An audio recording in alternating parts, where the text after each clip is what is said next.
너는 이스라엘 자손 가운데서 너의 형 아론과 그의 아들 나답과 아비후와 엘르아살과 이다말을 불러내서 나를 섬기는 제사장 일을 맡겨라. 너는 너의 형 아론이 입을 영화롭고 아름답게 보이는 거룩한 예복을 만들어라. 내가 슬기로운 생각으로 가득 채워준 모든 재주 있는 사람을 불러다가 나를 섬길 아론이 제사장이 되어서 입을 예복을 만들라고 하여라. 그들이 만들어야 할 예복은 이러하니 곧 가슴바지와 에봇과 겉옷과 줄무늬 속옷과 관과 띠이다. 이렇게 그들은 너의 형 아론과 그의 아들들에게 거룩한 예복을 만들어 주어서 나를 섬기는 제사장 일을 맡게 하여야 한다. 너는 홍옥수 2개를 구해다가 그 위에 이스라엘의 아들들의 이름을 새겨라. 태어난 순서를 따라서 한 보석에 6명의 이름을 새기고 또 다른 보석에 나머지 6명의 이름을 새겨라. 보석을 세공하는 사람이 인장 반지를 새기듯이 2 보석 위에 이스라엘 아들들의 이름을 새겨라. 그리고 그 보석들을 금태에 물려라. 그 2 보석은 이스라엘 지파들을 상징하는 기념 보석이니 에봇의 양쪽 멜빵에 달아라. 아론이 이렇게 그들의 이름을 자기의 2 어깨에 짊어지고 다니면 내가 나의 백성을 늘 기억하겠다. 아론이 성소로 들어갈 때에는 이스라엘의 아들들의 이름이 새겨진 판결 가슴바지를 가슴에 달고 들어가게 하여 이것을 보고 나 주가 언제나 이스라엘을 기억하게 하여라. 출애굽기 28장 1절에서 4절, 9절에서 12절, 29절 말씀. 옛 사람들은 하나님 뵙는 것을 두려워했습니다. 하나님의 얼굴을 보는 순간 죽게 될 것이라고 여겼기 때문입니다. 에덴 동산에서 하나님께서 첫사람 아담을 찾으셨을 때 아담이 자신의 부끄러움 때문에 하나님의 낯을 피한 이래로 죄의 어둠 아래 있던 인류는 줄곧 참 빛이신 하나님을 피할 수밖에 없었는지도 모르겠습니다. 하지만 하나님은 자신을 피하는 인류의 신음소리를 늘 경청하고 계셨고 응답하시기 위해 그들을 부르곤 하셨습니다. 그렇게 하나님은 모세에게 나타나셨고 이집트의 압제 아래에서 신음하던 하층민이었던 하피루들에게 하늘의 소리를 들려주셨습니다. 그러나 출애굽 이후에도 이스라엘은 여전히 하나님의 마음을 제대로 헤아리지 못했고 그들에게 내려와 함께하며 친히 인도하시고 싶어 하시는 하나님과 그들 사이에는 깊은 간극이 있었습니다.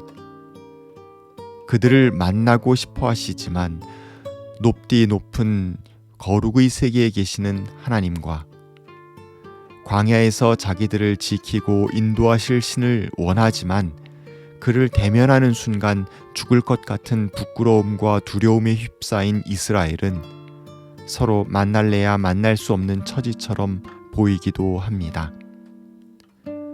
영원한 평행선과 같은 상황을 깨고 먼저 상대에게 다가가신 분은 늘 바로 하나님이십니다.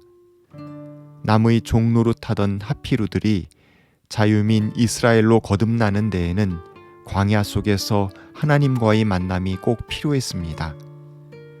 하나님은 죄인들을 만나기 위해 당신의 집을 이 땅에 세우십니다.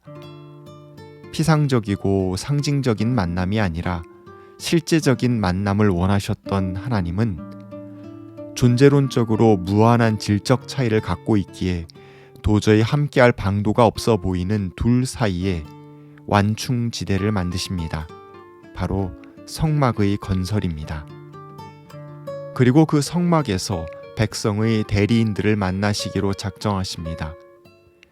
죄인으로서의 부끄러움과 두려움이 가득한 백성을 대리하는 사제들에게 그 모든 죄에도 불구하고 하나님을 만날 수 있는 길을 열어주십니다. 어찌 보면 제사장의 예복은 제한된 신인식과 시대적 한계를 갖고 있는 한낱 죄인에 불과한 인간이 그 난관을 무릅쓰고 하나님을 만날 수 있는 통로가 되는 셈입니다. 이 거룩한 예복을 입는 순간 그는 죄를 가리고 하나님 앞에 감히 나설 수 있는 것입니다. 제사장 예복의 복잡한 규정 속에는 두려움 속에서 하나님께로 발걸음을 내딛지 못하는 인간에 대한 하나님의 배려가 담겨 있습니다. 사람은 간단하고 쉬운 방법으로 얻은 자격을 때로 무시하는 경향이 있습니다. 쉬운 방법은 뭔가 충분하지 않고 중간에 탈이 날 것만 같습니다. 보다 복잡하고 힘겨운 방법은 온전하고 흔들림 없이 목적을 이룰 수 있을 것만 같다는 생각이 들게 합니다. 용기를 내어 한 걸음 내디딜 수 있도록 심리적으로 도와주기도 합니다. 제사장 예복이 이런 이유로만 구성된 것은 아니지만 우리는 어렵고 복잡하며 시간이 걸리는 일에는 그럴 만한 이유와 가치가 있다는 걸 인정하지 않을 수 없습니다. 오랜 시간에 걸쳐 어렵게 도달하는 것보다 단시간에 비약적으로 도약한 이후 그 부작용에 시달리는 것이 더 낫다고 단언하기 어렵기 때문입니다. 오늘 2절과 3절에 영화롭고 아름답게 보이는 거룩한 예복을 하나님께서 슬기로운 생각으로 가득 채워준 모든 재주 있는 사람들에게 만들게 했다고 기록하고 있습니다. 하나님의 슬기가 거룩한 예복을 구성하고 있습니다.